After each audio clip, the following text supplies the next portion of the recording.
संतोष ने उत्तर प्रदेश से पूछा है कि सर, मेरी पत्नी ने मेरे अलावा मेरे माता पिता, मेरी भाई और मेरी उस बहन का जिसका शादी हो गया है और उसके पति का भी नाम 498 ए के केस में डाल दिया है।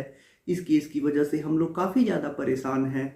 तो सर, ऐसे में मैं आपसे ये पूछना चाहता हूँ कि मेरे पास एक हाई कोर्ट इलाहाबाद का ऐसा जजमेंट है जिसमें ऐसे ही एक पत्नी ने अपने पति के और पति के रिश्तेदारों के ऊपर और उस बहन के ऊपर भी केस कर दिया था।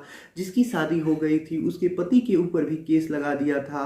तो ऐसे में हाई कोर्ट इलाहाबाद ने एक आदेश दिया जिसमें ये कहा कि जो पति के रिश्तेदार हैं उनके ऊपर जो भी केस लगा था उसे समाप्त कर दिया गया। उस बहन के ऊपर भी केस जो लगा था उसे समाप्त कर दिया गया क्योंकि उसकी शादी हो गई थी और वो अलग रह रही थी। तो पति के ऊपर छोड़ के बाकी सभी लोगों के ऊपर जो केस लगा था हाई कोर्ट ने उस केस को हटा दिया। तो सर, ऐसे में मैं भी ये जानना चाहता हूँ कि मेरे साथ भी ऐसा ही हुआ है। मेरी पत्नी ने मेरे ऊपर और मेरे घर वालों के ऊपर, मेरी बहन के ऊपर झूठा केस लगाया है। तो क्या जो मेरे पास जजमेंट है उस जजमेंट को दिखा के जो हमारे ऊपर केस लगा है उस केस में से भी मैं अपने रिश्तेदारों के, अपने उस बहन का जिसका केस में नाम पड़ा है, जिसकी शादी हो गई है, उसके पति का, इन सारे लोगों का नाम निकलवा सकता हूँ?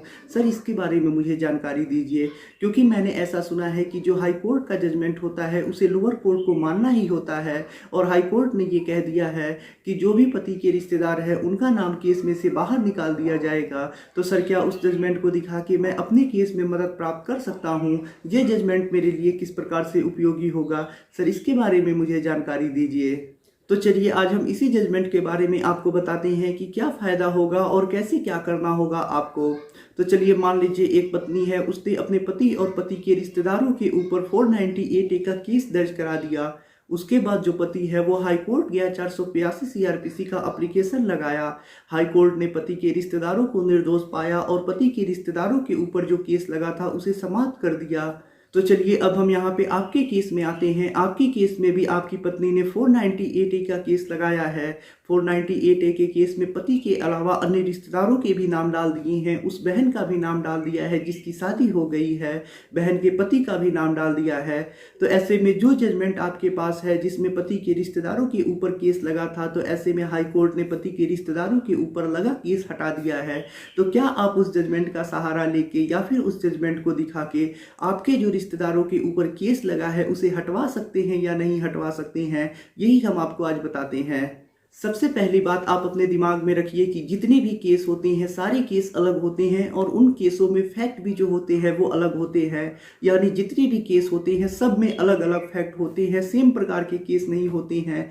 सबसे पहले मैं आपको उस जजमेंट वाले केस के बारे में बताता हूँ कि उसमें पति के रिश्तेदारों का नाम क्यों निकला। इसके बारे में मैं आपको कुछ फैक्ट बताता हूँ। पहली तो ये कंडीशन है कि पति के पास कुछ ऐसा एविडेंस होगा जिसकी वजह से 482 सीआरपीसी के एप्लीकेशन में पति ने ये सिद्ध कर दिया होगा कि उसके रिश्तेदार जो है वो बेकसूर है, वो बेगुनाह है। इस वजह से जो रिश्तेदारों के ऊपर केस लगा था हाई कोर्ट ने उसे समाप्त कर दिया। दूसरा ये फैक्ट है, स्टेटमेंट में पत्नी ने क्लियरली जो होता है आरोप लगाना, जैसे कि प्रत्यक्ष रूप से अपने रिश्तेदारों के ऊपर आरोप नहीं लगाए होंगे या फिर उसके बयान में कुछ गड़बड़ी होगी, सारे बयान एक दूसरे से भिन्न होंगे। इसके कारण से पति के रिश्तेदारों के ऊपर जो केस लगा था हाई कोर्ट ने उसे समाप्त कर दिया। या फिर ऐसा ही कोई तीसरा रीजन या चौथा रीजन रहा होगा जिसकी वजह से जो पति के रिश्तेदार थे उनके ऊपर जो केस लगा था उसे समाप्त कर दिया गया। तो यहाँ मान लीजिए पति के पास एविडेंस है या फिर पत्नी ने अपने बयान में गड़बड़ी की है। तो ऐसे में पति के पास दो रास्ते थे अपने केस को समाप्त कराने का। पहला रास्ता ये था कि वो हाई कोर्ट में 482 सीआरपीसी का एप्लीकेशन क्वेश्चन के लिए लगाए और अपने केस को समाप्त करा दे। दूसरा रास्ता ये था कि वो लोअर कोर्ट में 4 से 5 साल तक केस लड़े और उसके बाद खुद को और अपने रिश्तेदारों को बेगुनाह सिद्ध करे और केस से बरी हो जाए। यानी ये दो रास्ते थे उस पति के पास, जजमेंट वाले हस्बैंड के पास। तो जो जजमेंट वाला हस्बैंड है वो हाई कोर्ट गया, 482 सीआरपीसी का एप्लीकेशन क्वेश्चन के लिए लगाया और वहां से उसे काफ़ी ज़्यादा रिलीफ मिला। उसके रिश्तेदारों के नाम जो थे वो केस से बाहर निकल गए, उसके रिश्तेदारों के केस की क्वेश्चन हो गई। अब चलिए यहाँ पे हम आपके केस में आते हैं जिसमें आपकी पत्नी ने भी आपके ऊपर झूठा केस किया है। झूठा केस किया है या सच्चा केस किया है ये तो मैं नहीं कह सकता हूँ, ये काम तो कोर्ट ही डिसाइड करेगा। क्योंकि आपकी पत्नी ने आपके ऊपर जो केस लगाया है वो इसलिए लगाया है कि वो अपने साक्ष्य देगी और अपने जो भी उसके पास एविडेंस होंगे उससे प्रूफ करेगी कि वो केस सच्चा है। और आप अपने एविडेंस से और अन्य तरीकों से सिद्ध करेंगे कि उसने जो भी आपके ऊपर आरोप लगाए हैं वो गलत आरोप हैं, इसी वजह से केस केस किया जाता है और यही ट्रायल में चलता है। तो चलिए मान लीजिए अब आपके पास वो जजमेंट है जिसमें पति के रिश्तेदारों को बरी कर दिया गया है, लेकिन मैंने आपको स्टार्टिंग में ही बताया कि जितने भी केस होते हैं वो अलग होते हैं, सारे केसों का फैक्ट अलग होता है। अब मान लीजिए आपके पास भी ऐसा कोई एविडेंस है जो कि सिद्ध करता हो कि आपके ऊपर जो केस हुआ है या आपके जो रिश्तेदारों के नाम केस में डाले गए हैं वो बेकसूर है, आप क्वेश्चन के लिए 482 सीआरपीसी में हाई कोर्ट जा सकते हैं।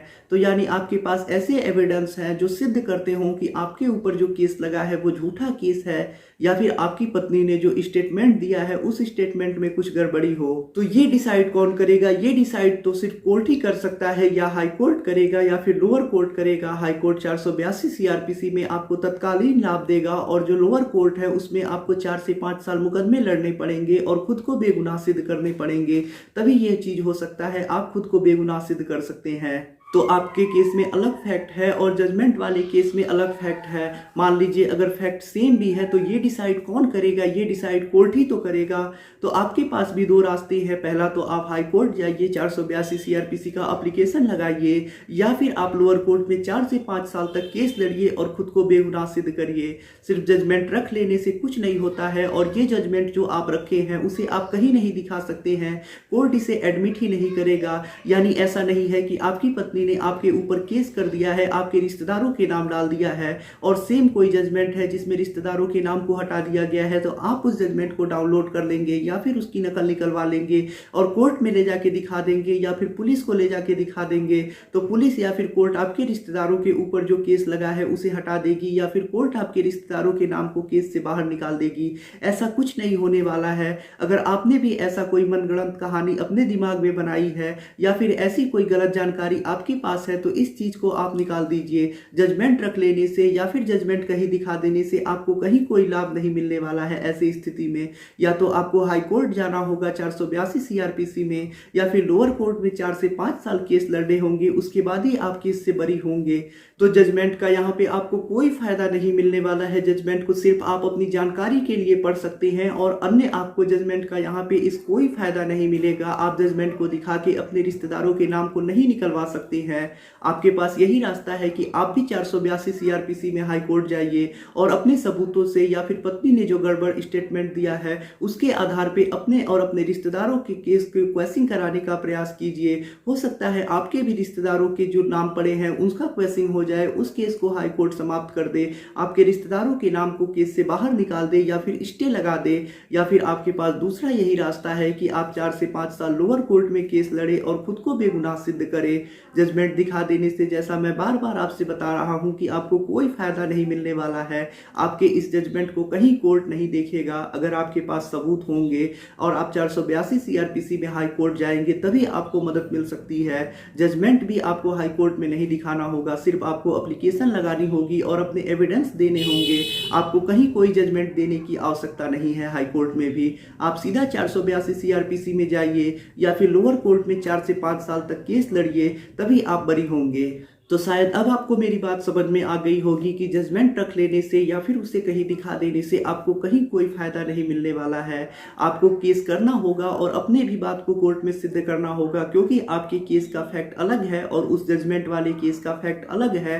तो ऐसे में आपको भी 482 सीआरपीसी में हाई कोर्ट जाना होगा या फिर लोअर कोर्ट में ही केस लड़के खुद को बरी कराना होगा, खुद को बेगुनाह सिद्ध करना होगा।